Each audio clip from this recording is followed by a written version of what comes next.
Do you even understand what you've done? John growled, looming over the shrinking figure of the boy. 10-year-old Matthew stared at the floor, too frightened to meet the man's furious gaze.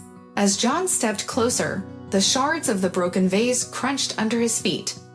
I'm asking you, John demanded, gripping the boy's chin and forcing him to meet his eyes. Do you have any idea how much that vase was worth? I didn't mean to, Matthew whispered, his voice trembling. I just wanted to dust it. Dust it, huh? John sneered. Now I have to explain to your aunt what happened to her favorite antique, and guess what? I'll tell her you broke it. Matthew's heart raced at the thought. He knew how much Aunt Emma cherished that vase, a precious memory of her grandmother. He couldn't let her find out the truth. Please, don't tell her, Matthew pleaded, desperation creeping into his voice. I'll do anything. A cruel smirk spread across John's face as he considered the boy's words. Anything you say, he replied, leaning in closer. Let's see how you handle my little assignment.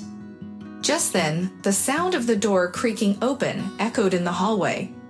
John straightened up suddenly, hissing, Not a word to your aunt, got it? Or you'll regret it.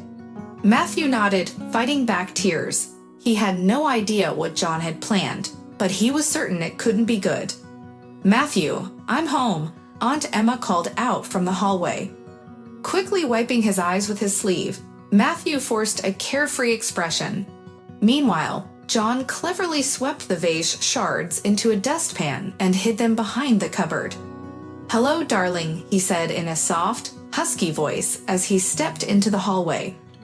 How was your day?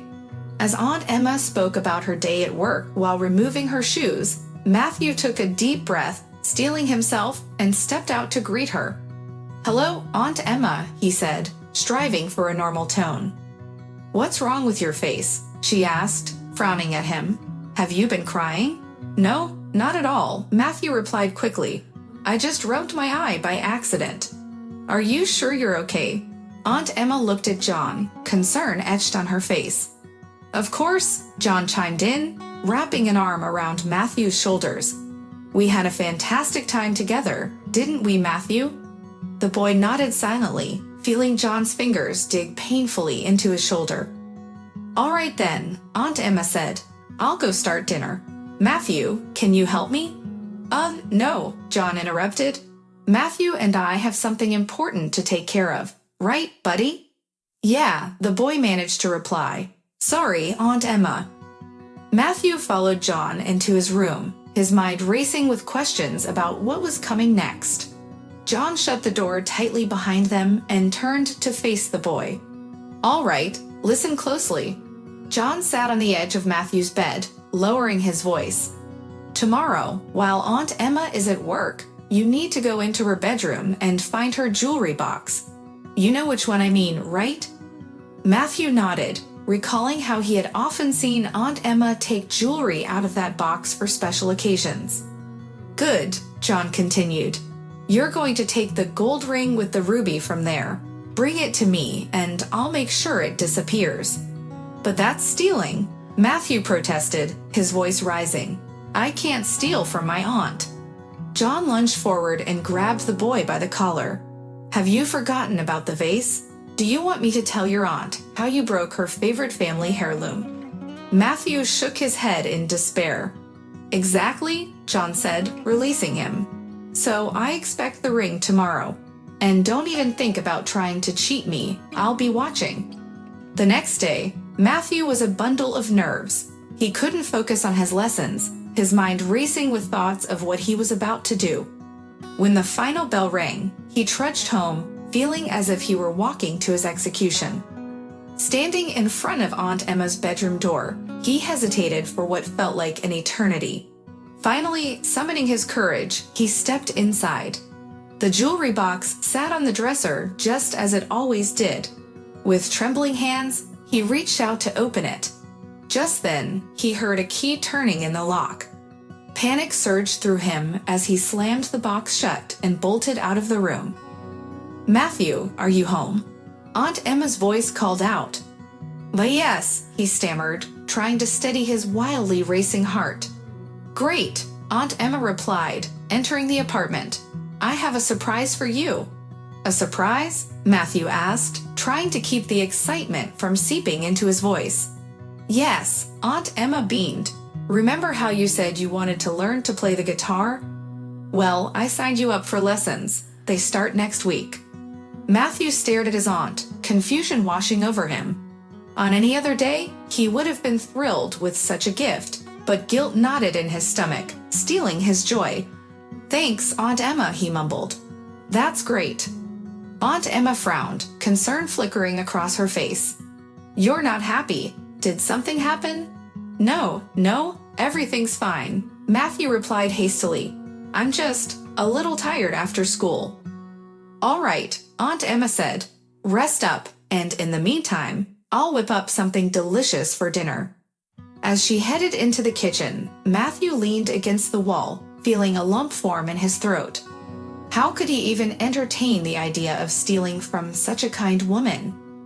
Later that evening, when John returned home from work, Matthew steeled himself and approached him.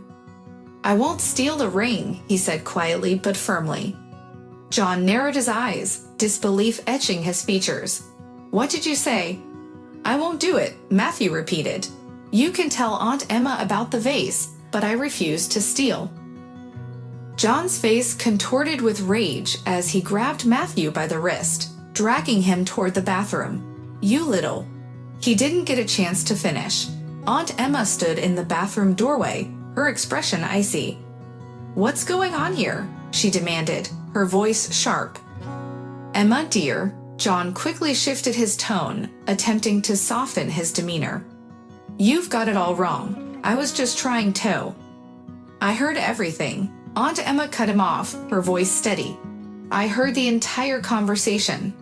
Both Matthew and John froze, stunned by her words. "Matthew, dear," Aunt Emma said gently, addressing her nephew. "Please go to your room. John and I need to talk." Relieved, the boy slipped out of the bathroom and into the safety of his room, where he listened to the muffled voices outside his door. "How could you?" Aunt Emma's voice trembled with anger. "Make a child steal. Threaten him." "Look, I could explain," John began, but Aunt Emma interrupted. "There's nothing to explain. I heard everything, and about the vase, too." "What vase?" John feigned confusion. "Don't act innocent," Aunt Emma snapped. "I saw you hide the shards behind the cupboard. Did you think I wouldn't notice?" A heavy silence fell before John's voice broke through, devoid of pretense. "What now?" "Now you pack your things and leave," Aunt Emma said firmly. "Right now, and don't ever come near me or Matthew again. Do you understand?" "You'll regret this," John said through clenched teeth. "We both will." "Get out of my house," Aunt Emma replied quietly. Matthew listened as John hurried to gather his things, followed by the slamming of the front door. Moments later, there was a soft knock on his door. "Can I come in?" Aunt Emma asked. "Yes," Matthew replied softly. Aunt Emma entered and sat on the edge of the bed. Her eyes were red, but her voice remained calm. "Matthew, I'm so sorry. I should have realized what was happening sooner." The boy rushed to her and wrapped his arms around her tightly. "It's me who's sorry, Aunt Emma. I broke your vase, and then I almost stole it." Sha, Aunt Emma soothed, stroking his hair. "It's not your fault. It's my mistake for allowing him into our lives." They held each other for a long time. Finally, Aunt Emma pulled back and looked into her nephew's eyes. "Listen carefully, Matthew. No matter what happens, you can always tell me the truth. Even if you've done something wrong, or if someone is bullying you, come to me. Together, we can handle anything. Agreed?" Matthew nodded, feeling a weight lift from his heart. "And now," Aunt Emma smiled, "how about you play something for me on the guitar?" "But I don't know how yet," the boy replied, surprised. "That's okay," Aunt Emma winked. "We have plenty of time to learn together." Years went by, and Matthew grew up, graduated from university, and became a successful musician. Every Sunday, he visited Aunt Emma for lunch, and together they reminisced about the day that changed their lives. One day, in his 30s, Matthew asked, "Aunt Emma, have you ever regretted being alone after that incident with John?" Aunt Emma smiled warmly. "You know, Matthew, I've never been alone. I have you, my son, whom I raised, and that is the greatest happiness in my life." Matthew hugged Aunt Emma tightly, tears of gratitude welling in his eyes. He knew that no matter how winding their journey had been, they would always support each other. A true family isn't just about blood ties, it's about love, trust, and understanding.